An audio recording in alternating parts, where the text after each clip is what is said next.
Do you know any person that does not like a story? Look at my white beard. I've never met a person who doesn't appreciate a story. Now, stories come in all sizes and shapes. Some of them are entertaining, some of them are inspirational, some of them are educational, and some are a mixture of all three. And let me share with you one that was uttered by a very holy Hasidic master, and you figure out what is the lesson. I'll share with you some thoughts at the end of it. Well, this is the way the story goes. There once lived a powerful king who had an only son, a prince, who was both charming and handsome, wise and very talented. And with all of these wonderful godly assets that he was blessed with, there was a lot of pressure on him.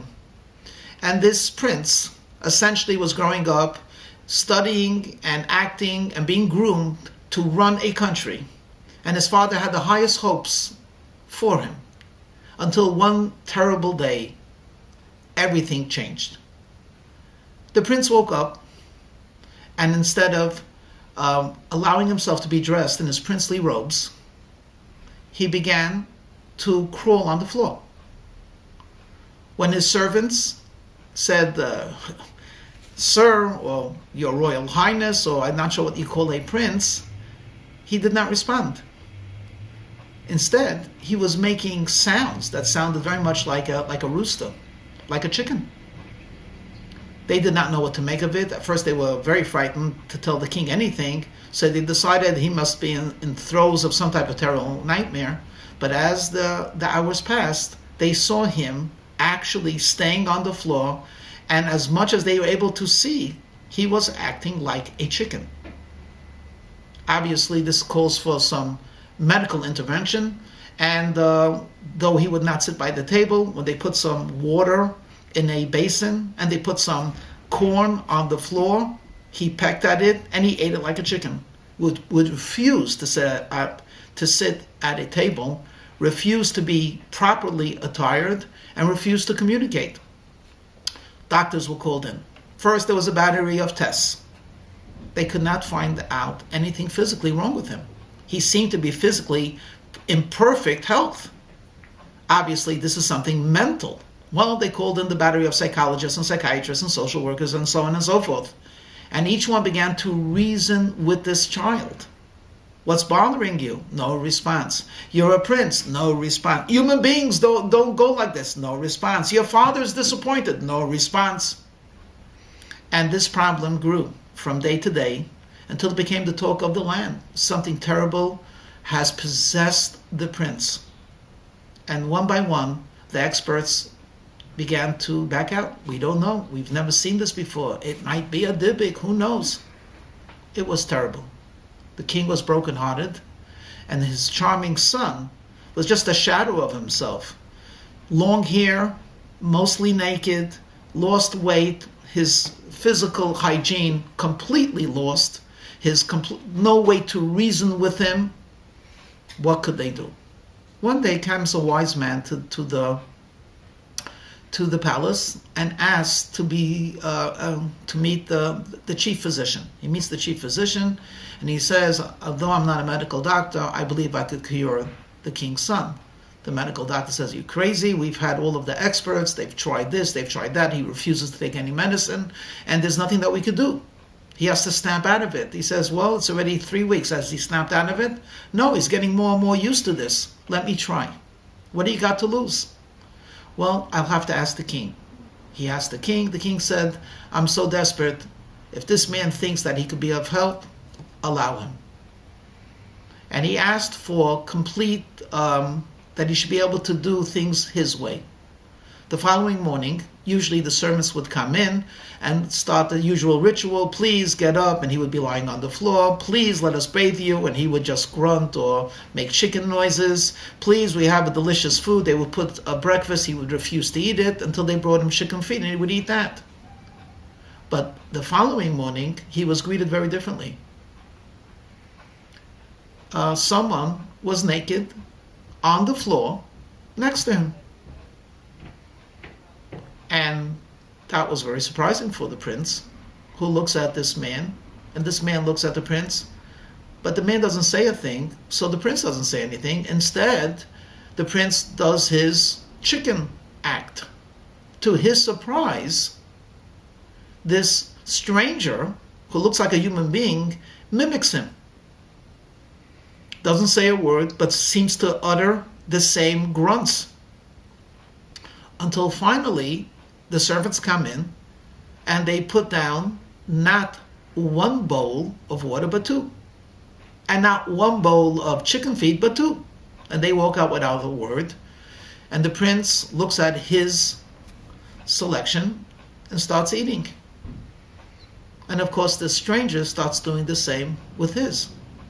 And finally, though hours had passed without any communication, the prince can't hold himself back. And after communicating with grunts and getting back grunts, he speaks to him in the language of human beings. He says, "What are you doing here?" And the man says, What are you doing here?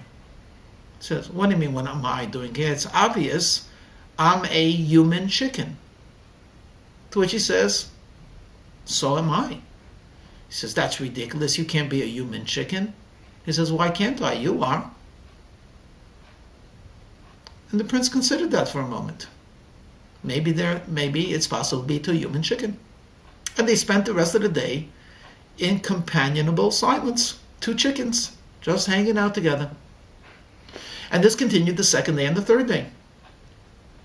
And now they're buddies. They talk in the language of humans, but it's only about how a chicken sees the world. And they talk chicken questions, and why did the chicken cross the street? And they have many interesting answers. Over a week passes, and they're comfortable with one another.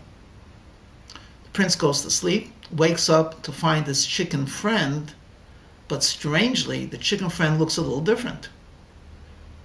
He looks at the chicken friend, something is different about him, and he notices he's wearing socks. He says to the chicken friend, "Hold it, I thought you were a chicken." He says, "I am." He said, "What do you have on your feet?" He said, "Oh, that's called socks." He says, "Why are you wearing socks?" He said, "Why not? Where does it say that a chicken human can't wear socks? As a matter of fact, I find it very comfortable." And the prince considers it. He says, "Maybe I should try it." So he says, "Maybe you should." And mysteriously, a pair of socks appears, and the chicken prince, who's together with his chicken friend, are both wearing socks. And then after another couple of days, it's a full set of clothing. "What are you doing dressed in that?" He said, "I'm a chicken, but I'm also a chicken man. And chicken men wear pants and shoes, and it doesn't make me any less of a chicken. I'm still eating the same food. I'm still your best friend. I still think like a chicken." And the prince says, "You look very good, actually. You think I could get the same?" "Sure." And word is passed to the outside, and the prince is now dressed like a human being, but still on the floor. Another week passes, and now he notices that the chicken friend, who's dressed like a human but is really a chicken, is not eating anymore the chicken feet. Instead, he's eating scrambled eggs. Scrambled eggs. What are you doing with that? He says, "Where does it say that a human cannot eat eggs?" "How does it taste?" "Tastes very good. You want to taste it?" "Sure." "Okay, I could tell this story for around 3 days. Essentially, you know where I'm leading to. Little by little, he sat by a table.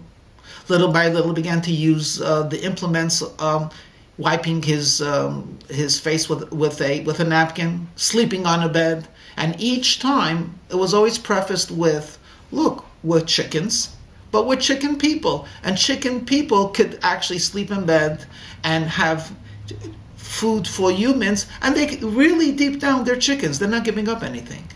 Until eventually, they're sitting by tables and they look like human beings. The end of the story, we have to figure out ourselves. It most probably means that eventually the prince recovers. Of the many possible lessons and probable lessons of it, let me share with you one. and you're welcome to add your own. Many of us think to ourselves, I'm a Jewish person, I have the Torah, I'm supposed to be thinking holy thoughts, but there's a part of me that's really attracted to very mundane, very material, and occasionally animal urges. Now, I guess I'm not a tzaddik, I'm not an angel. I probably am not even a real Jew, because why would I want to do things that is against the Torah? And you begin to doubt. And you begin to doubt who you are. And you say, well, maybe there are Jews that are very special and very holy and very pious, but I guess I'm not one of them, so perhaps I'm not really capable. Maybe there's a quirk over here. Maybe there's a mistake. But where does it say that a Jew only has to have one desire? Isn't it possible to be a Jew that has a little bit like an ox inside of him?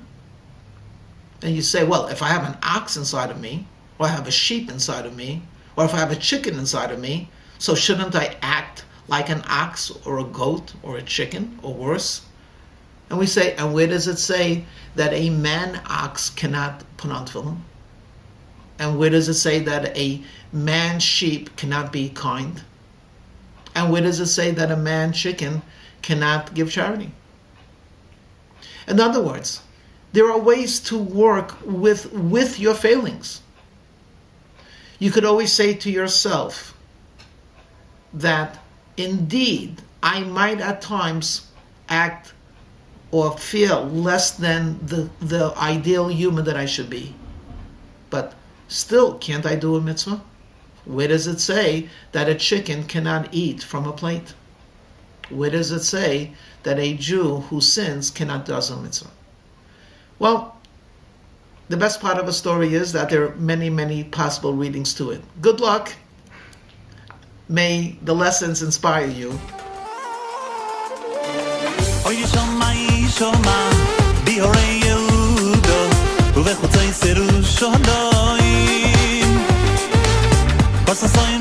Simcha,